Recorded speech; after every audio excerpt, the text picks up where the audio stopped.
ضاعف لہ العذاب یوم القیامہ، قیامت کے دن اس کا عذاب دگنا کر دیا جائے گا۔ یہ آیت اس اعتبار سے بہت اہم ہے کہ منکرین حدیث نے بہت شور مچایا ہوا ہے کہ قرآن مجید میں کہیں عذاب قبر کا کوئی تذکرہ نہیں ہے، صراحتاً واقعتاً نہیں ہے، احادیث میں بہت تفصیل ہے، لیکن یہ کہ یہ مقام ایسا ہے کہ جس سے ثابت ہوتا ہے کہ قیامت کے دن سے پہلے بھی عذاب ہے۔ یضاعف لہ العذاب یوم القیامہ، دگنا کیا جائے گا ان کے لیے عذاب قیامت کے دن۔ اس کا مطلب ہے کہ عالم برزخ میں بھی ان کے لیے عذاب ہے۔ اور جو فرمایا گیا ہے کہ یہ جو قبر کا گڑھا ہے، یا یہ جہنم کے گڑھوں میں سے ایک گڑھا ہے، اور یا جنت کے باغیچوں میں سے ایک باغیچہ ہے، اور یا تو وہاں ایک کھڑکی کھول دی جاتی ہے جنت کی جہاں سے ٹھنڈی ہوائیں اور خوشبوئیں آتی رہتی ہیں، اور یا یہ کہ کھڑکی کھول دی جاتی ہے جہنم کی طرف جس سے آگ کی لپٹ اور گرمی جو ہے اور لو جو ہے وہ آتی رہتی ہے۔ فرید الدین قیصر صاحب، اگر قیامت کے روز سب کا حساب کتاب ہوگا تو پھر نبی صلی اللہ علیہ وسلم نے اپنے رفقا کو اللہ تعالیٰ سے عذاب قبر سے پناہ مانگنے کے لیے کیوں تاکید فرمائی ہے؟ کیا یہ عذاب حساب کتاب سے پہلے ہی شروع ہو جائے گا؟ اس سلسلے میں حضور صلی اللہ علیہ وسلم کی یہ حدیث بہت مشہور ہے کہ ایک مرتبہ آپ دو قبروں کے پاس سے گزرے تو فرمایا دونوں مردوں کو عذاب ہو رہا ہے، ایک تو وہ شخص جو پیشاب کے چھینٹوں سے خود کو نہیں بچاتا تھا، اور دوسرا وہ جو چغل خور تھا۔ اس حدیث مبارکہ سے کیا یہ بات ثابت ہوتی ہے کہ عذاب قبر مندرجہ بالا گناہوں کے سرزد ہونے ہی پر ملے گا؟ دیکھیں یہ مسئلہ جو ہے عذاب قبر کا، یہ کافی ہمارے ہاں جو منکرین حدیث ہیں انہوں نے اس کے خلاف بڑی مہم چلائی، لیکن قرآن مجید سے بھی یہ ثابت ہے اور احادیث سے تو بہت ہی صراحت کے ساتھ ثابت ہے۔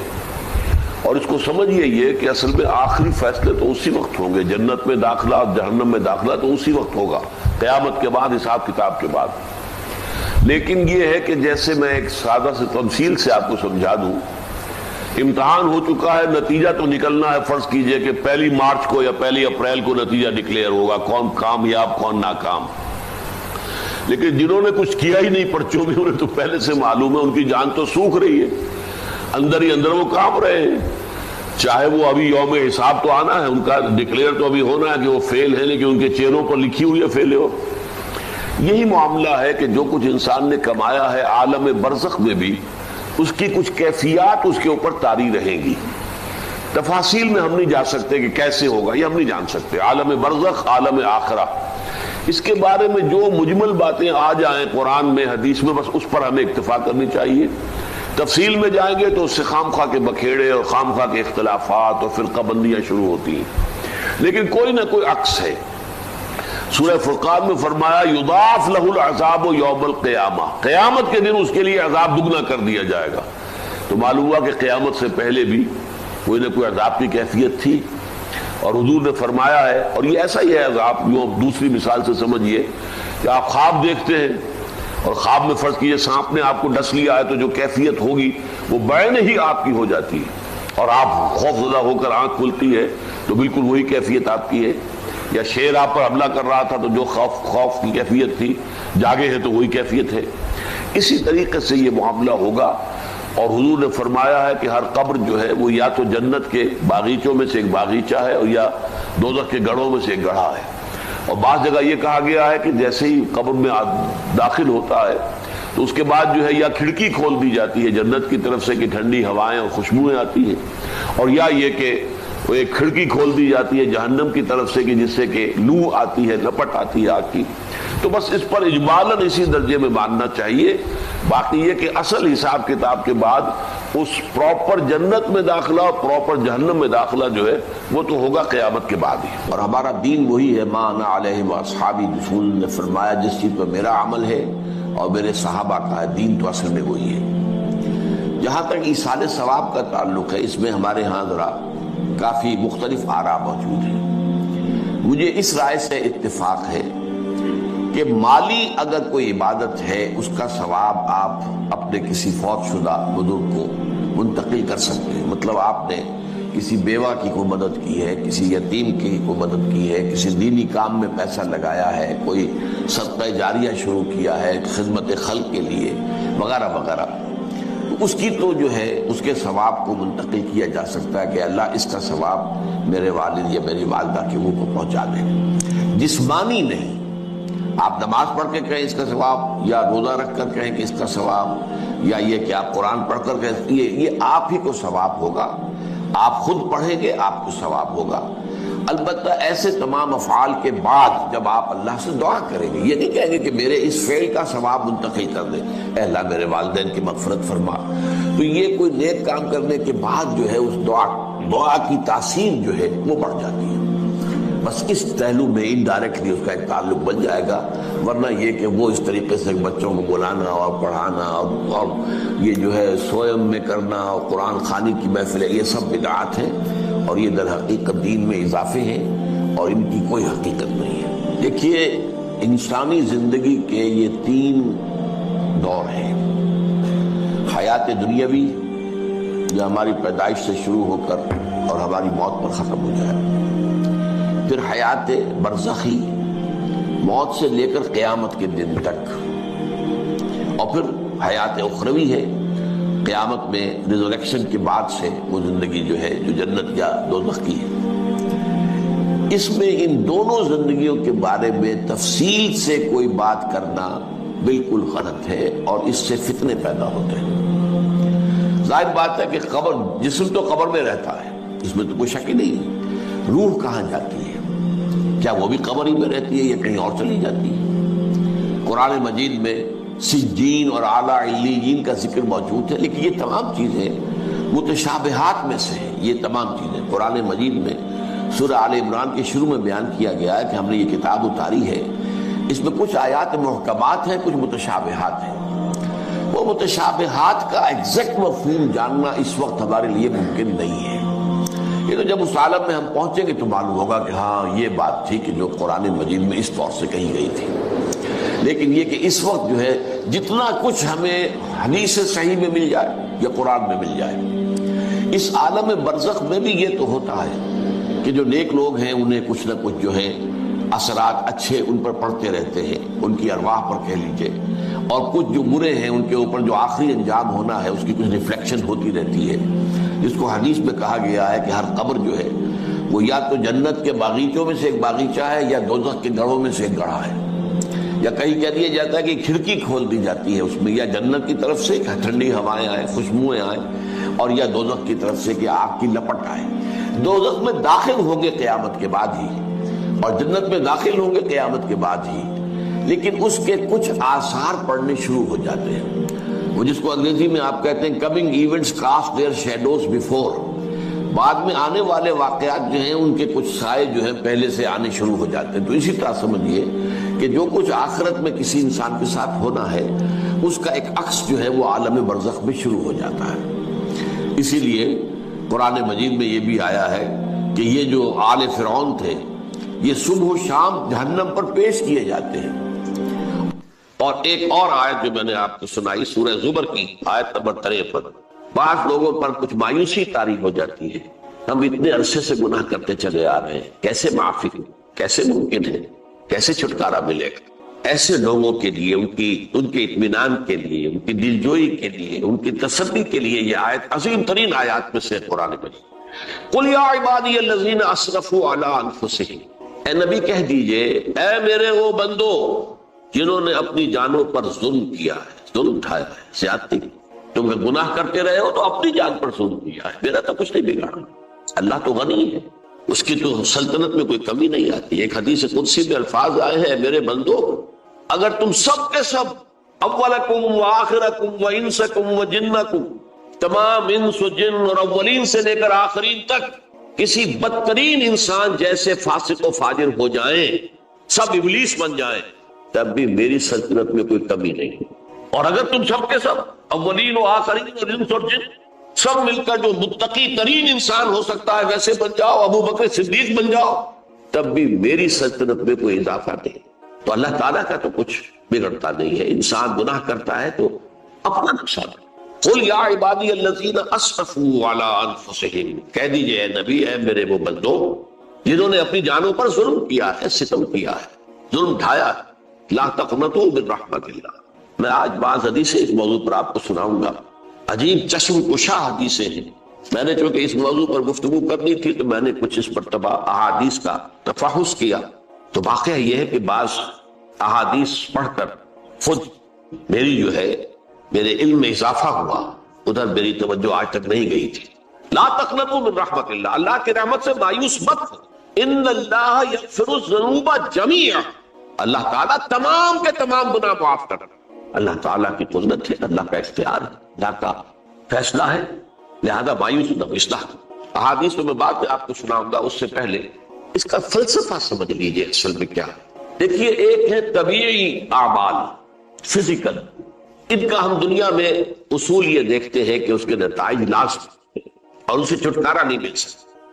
آپ نے سنکھیا کھایا ہے تو مریں گے، چائے کھانے کے بعد آپ نے خودکشی کا ارادہ کیا، سنکھیا کھا لیا، اب چاہے آپ پر ندامت ہو، پشیمانی ہو، پریشانی ہو، توبہ کرے، آپ بچنے کا کوئی سوال نہیں، مرنا ہی مرنا۔ اتنا یہ کہ اللہ تعالیٰ جو ہے اپنی معجزانہ کسی قدرت سے اس عمل کا جو طبعی نتیجہ ہے اس کو نکلنے سے روک۔ آگ کی فطرت ہے کہ وہ جلاتی ہے، اللہ کے حکم کے تحت حضرت ابراہیم کو اس نے نہیں جلایا، یا نار کونی بردن وسلام علی ابراہیم۔ لیکن یہ ہمیشہ نہیں ہوتا، یہ تو ایک دفعہ ہو گیا بس۔ اللہ جب چاہے اب بھی کر سکتا ہے، لیکن یہ روز روز نہیں ہوتا۔ روز روز جو بھی فزیکل لاز ہیں وہ چلتے ہیں، اگر وہ نہ چلے تو کوئی سائنس پاسبل ہی نہ ہو، کوئی ٹیکنالوجی ممکن ہی نہ ہو۔ یہ تو ان فزیکل کیمیکل لاز جو ہے ان کا دوام ہے، جس کی وجہ سے یہ ساری سائنس اور ٹیکنالوجی اب کہاں سے کہاں پہنچ رہی ہے کہ عروج آدم خاکی سے انجم سے ہمیں جاتے ہیں کہ یہ ٹوٹا ہوا تارا کہیں بہی کا عمل نہ بن جائے۔ تو یہ توبہ جو ہے فزیکل اعمال میں مفید نہیں ہے، چاہے آپ پر یہ احساس میں کیا کر بیٹھا، کیا میں نے کیا، کیوں میں نے کھا لیا، یہ سن کیا، تو توبہ اثر۔ جو اخلاقی اعمال ہے ان کا قانون یہ نہیں ہے، اخلاقی اعمال کے نتائج ختم ہو جاتے ہیں توبہ کے ساتھ۔ یہ ایک بہت بڑا قانون، بہت بڑا قانون۔ ایسا نہیں ہے کہ کسی گناہ سے انسان کی فطرت میں کوئی ایسی مستقل کجی واقع ہو جائے کہ جس کی اصلاح کی کوئی صورت ہی نہ ہو، یہ نہیں ہے۔ بڑے سے بڑے توبہ کرو، خلوص دل سے کرو، جو اس کے اصول ہیں، جو اس کے قواعد ہیں، جو اس کے ضوابط ہیں، جو اس کی شرائط ہیں، ان کو پورا کرو۔ تو بڑے سے بڑے برے سے برے اعمال، میں حدیثیں آج آپ کو سناؤں گا، حیران، کیونکہ عام طور پر یہی ہوتا ہے کہ مباحث میں چونکہ لوگوں کو اصلاح کی ترغیب دلانی ہوتی ہے تو وہ جو انذار کا پہلو ہے اسے زیادہ نمایاں کیا ہے۔ اللہ کی طرف سے شدید ذو انتقام، اللہ انتقام دینے والا، اللہ سزا دینے والا۔ لیکن یہ دوسرا پہلو جو ہے وہ بھی اپنی جگہ پر بہت اہمیت کا کہ طبیعی اعمال کے نتائج اور عواقب اور اخلاقی اعمال کے نتائج و عواقب کی ایک جیسے نہیں۔ اب اس معاملے میں تاریخ مذاہب عالم میں جو بہت بڑی غلطی ہوئی، تورات میں حضرت آدم اور حوا علیہ السلام سے جو غلطی اور خطا ہو گئی تھی، آپ اندازہ کیجئے کیا مقام اللہ نے عطا کیا تھا، سارے فرشتوں کو ان کے سامنے سجدہ کروا دیا تھا، اور ایک ہی حکم تو دیا تھا نا کہ اس درخت کے قریب نہ جانا، اور تو ابھی کوئی شریعت نہیں تھی، کوئی لمبے چوڑے احکام نہیں تھے، کھاؤ جہاں سے چاہو، اس ایک درخت کے پیچھے پاس نہ جانا، وَلَا تَقْرَبَا هَٰذِهِ الشَّجَرَةَ فَتَكُونَا مِنَ الظَّالِمِينَ، اور وہی کام کر بیٹھے حضرت آدم اور حضرت حوا علیہ السلام۔ کتنا بڑا، لیکن قرآن نے وضاحت کر دی کہ آدم نے توبہ کی، اللہ نے معاف کر دی، اللہ تعالیٰ سے کلمات سیکھے، ندامت دل میں پیدا ہو گئی حضرت آدم، لیکن الفاظ نہیں تھے، کن الفاظ میں اللہ سے معافی مانگوں، مجھ سے خطا ہو گئی، بہت بڑی غلطی ہے، وہ الفاظ بھی اللہ نے سکھائے۔ فَتَلَقَّىٰ آدَمُ مِن رَبِّهِ كَلِمَاتٍ، یہ ہے جس میں کہ وہ علامہ اقبال کا ایک شعر ہے ان کے نوجوانی کے دور کا، جس پر میں بھول رہا ہوں کہ داغ دہلوی تھے یا کوئی اور تھے کہ جنہوں نے علامہ سے کہا تھا میاں اس عمر میں، اور یہ شعر اس بڑی محفل میں بات آئی تھی کہ موتی سمجھ کے شان کریمی نے چن لیے قطرے جو تھے میرے عرق انفعال کے، انفعال کہتے ہیں عربی میں پشیمانی، شرمندگی، اور عام طور پر جب کسی انسان پر پشیمانی اور شرمندگی طاری ہوتی ہے تو پیشانی جو ہے اس پر کچھ پسینہ سا آتا ہے، تو قطرے جو تھے میرے عرق انفعال کے موتی سمجھ کے شان کریمی نے چن لیے، اللہ کی نگاہ میں ان کی اتنی قیمت، ان کی اتنی مقت میرے بندے نے پشیمانی اختیار کی ہے، اپنے اس غلط کام کے اوپر اسے رنج اور افسوس ہو رہا ہے، تو اللہ کی نگاہ میں اس کی یہ عظمت ہے، یہ قدرت۔ تو اللہ تعالیٰ نے جب حضرت آدم کے دل میں وہ پشیمانی پیدا ہو گئی تو الفاظ نہیں تھے، کن الفاظ میں؟ ہم کہتے ہیں نا کہ مجھے سمجھ نہیں آ رہا کہ میں کس منہ سے آپ سے بات کروں، میں میری یہ حیثیت نہیں ہے میں کن الفاظ میں اپنی جو ہے خطا کا اعتراف. تو اللہ نے وہ کلمات خود سکھا دیے. فَتَلَقَّىٰ آدَمُ مِن رَبِّهِ كَلِمَاتٍ فَتَابَ عَلَيْهِ إِنَّهُ هُوَ التَّوَّابُ الرَّحِيمُ. یہ چیز کہیں تورات جب دوبارہ مرتب ہوئی ہے تو وہ نکل گئی، اس میں رہ گئی، باقی اس میں شامل نہیں. یہ تاریخی اعتبار سے جان لیجئے، تورات جو ہے وہ آج سے 2500 بلکہ 2600 برس قبل سے دنیا سے غائب ہے. یہ تورات کا جو نسخہ تھا یروشلم میں 587 قبل مسیح میں جب نبوکدنضر نے، شاید آج کل آپ دیکھ رہے ہوں یہ عراق کی جنگ میں عراق کے جو خاص ڈویژنز ہیں عراقیوں کے ریپبلکن گارڈز کے، ان میں سے ایک کا نام جو ہے وہ نبوکدنضر ڈویژن ہے، ایک کا حمورابی ڈویژن ہے. حمورابی جو ہے عراق کا بہت پرانا بادشاہ تھا اور تاریخ انسانی میں سب سے پہلا قانون اس نے مرتب کیا. حمورابی یہ بہت پرانی تہذیب ہے، دنیا کی غالباً سب سے زیادہ اینشنٹ تہذیب جو ہے وہ عراق کی. حضرت ابراہیم یہی پیدا ہوئے شہر ار میں. تو نبوکدنضر نے جب تباہ کیا تھا یروشلم کو، 6 لاکھ آدمیوں کو قتل کیا اور 6 لاکھ کو قیدی بنا کر لے گیا بیبیلونیا. بابل کا لفظ بھی آج کر آ رہا ہے. کسی زمانے میں وہ عظیم شہر تھا دنیا کا، وہ معمولی سا شہر رہ گیا، نئے شہر بڑھ گئے. تو اس وقت سے اس نے جب یروشلم میں جو ہیکل سلیمانی حضرت سلیمان کی بنائی ہوئی مسجد تھی اس کو جب گرایا ہے، اس کے بعد سے وہیں پر وہ نسخہ رکھا ہوا تھا. پھر دنیا میں وہ نسخہ اب نہیں. یہودیوں کا کہنا ہے کہ موجود ہے مسجد اقصی کے نیچے، وہ جب اس نے گرایا تھا تو جو نیچے تہخانے تھے وہ نہیں گرے تھے، وہ محفوظ رہتے، اوپر ملبہ آ گیا اور وہیں پر وہ تورات اور وہ تابوت سکینہ جس میں حضرت موسیٰ کا عصا بھی رکھا ہوا ہے اور بہت سے وہ من اور سلوہ کے بھی کچھ نمونے رکھے ہوئے ہیں، وہ تابوت سکینہ اس کا قرآن مجید میں سورہ بقرہ میں ذکر ہے، وہ بھی موجود ہے. اور جو ربائی وہاں اس وقت تھے ان کے علماء، ان کی لاشیں بھی وہاں پڑی ہوئی ہیں. وہ جب ہم کھدائی کریں گے تو دنیا میں سامنے. لیکن بہرحال اس وقت جو مجھے کہنا تھا وہ یہ کہ چونکہ اصل تورات اس وقت گم ہو گئی، 150 سال کے بعد اسے پھر یادداشتوں سے کچھ مرتب کیا گیا تو اس میں غلطیاں پیدا ہو. اب انسانی یادداشت کا معاملہ آ گیا. انہی میں سے ایک بڑی غلطی یہ ہوئی، اومیشن یہ ہوئی کہ حضرت آدم نے جو توبہ کی اور اللہ نے قبول فرما لیا، اس کا ذکر اس میں نہیں. اس سے نتیجہ عیسائیوں نے کیا اختیار کیا کہ وہ اوریجنل سن کہتے ہیں اسے، وہ جو ابتدائی گناہ تھا عظیم جو ہمارے جد امجد آدم سے سرزد ہوا تھا، اس گناہ کا اثر جو بھی بچہ نسل آدم میں پیدا ہوتا ہے وہ لے کر آتا ہے. یہ زمین و آسمان کا فرق ہے. اسلام کے نزدیک ہر بچہ جو پیدا ہوتا ہے وہ معصوم ہے بلکہ مسلم ہے. کل مولود یولد علی الفطرہ، جو بھی بچہ پیدا ہوتا ہے وہ فطرت اسلام پر پیدا ہوتا ہے. فَأَبَوَاهُ يُهَوِّدَانِهِ أَوْ يُمَجِّسَانِهِ أَوْ يُنَصِّرَانِهِ، یہ تو والدین ہیں اس کے جو اسے مجوسی یا عیسائی یا یہودی بنا لیتے ہیں، ورنہ وہ تو مسلمان ہوتا ہے، فطرت کی کلین سلیٹ لے کر آتا ہے. عیسائیت کہتی ہے کہ ہر انسان جو پیدا ہوتا ہے بنیادی طور پر گناہگار ہے، اپنے جد امجد کے گناہ کا بوجھ لے کر آ.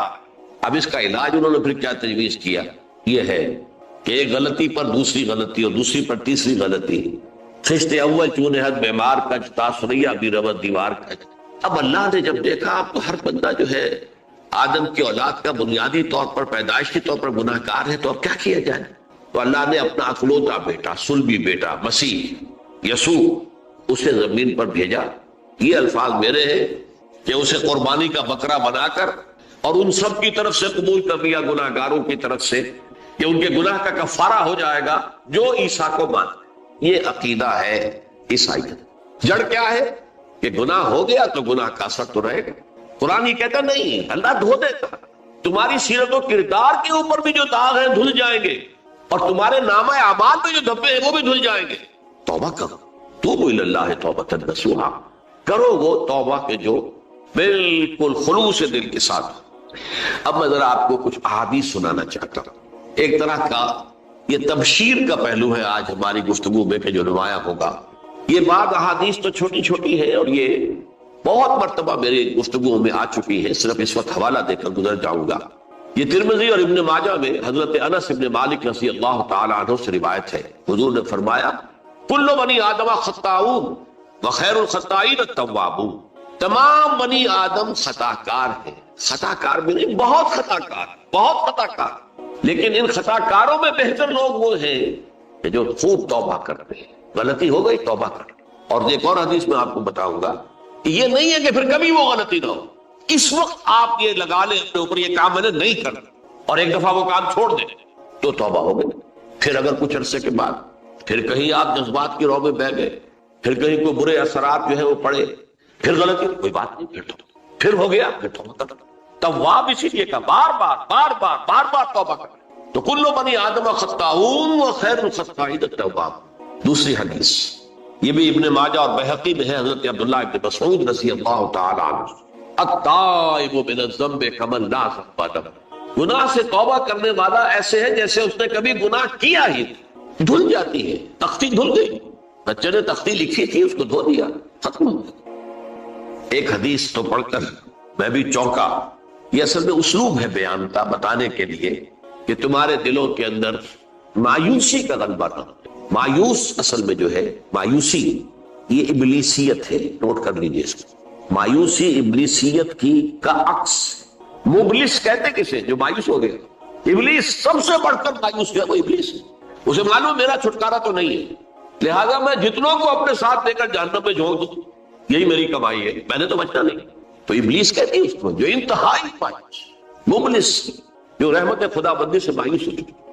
اب اس کو دور کرنے کے لیے حدیث سنیے, اور یہ حدیث مسلم شریف کی ہے, صحیحین کے حضرت ابو ہریرہ سے.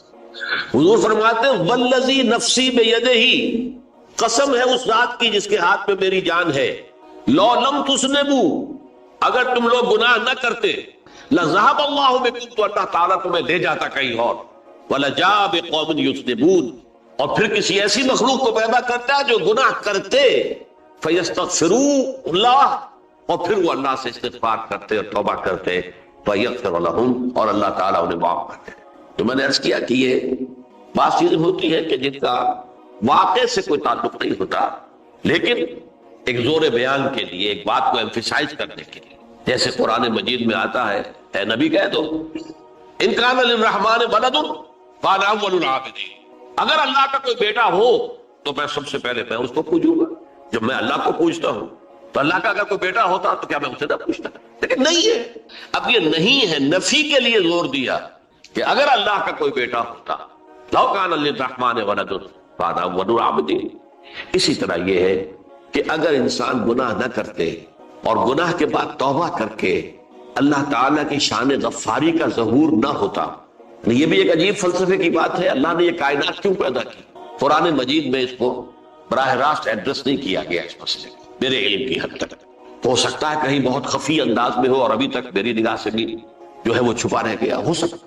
قرآن مجید کے غامض نکات ایسے ہو سکتے. کوئی شخص, میں تو کہتا ہوں کہ اگر کوئی شخص کہتا ہے, میرے بارے میں ایک عالم دین نے کہہ دیا تھا کہ اسے قرآن پر بڑا عبور حاصل ہے, تو میں نے انہیں پیغام پہنچایا, جن صاحب نے مجھے ان کا یہ جملہ سنایا تھا کہ آپ نے قرآن کی توہین کی ہے. قرآن پر عبور کسی انسان کو نہیں. عبور کا مفہوم کیا؟ دریا کے دو کنارے ہیں, آپ اس کنارے سے اس کنارے چلے گئے تو آپ نے عبور کیا دریا. قرآن کے کنارے ہے ہی نہیں, لا پیدا کنار.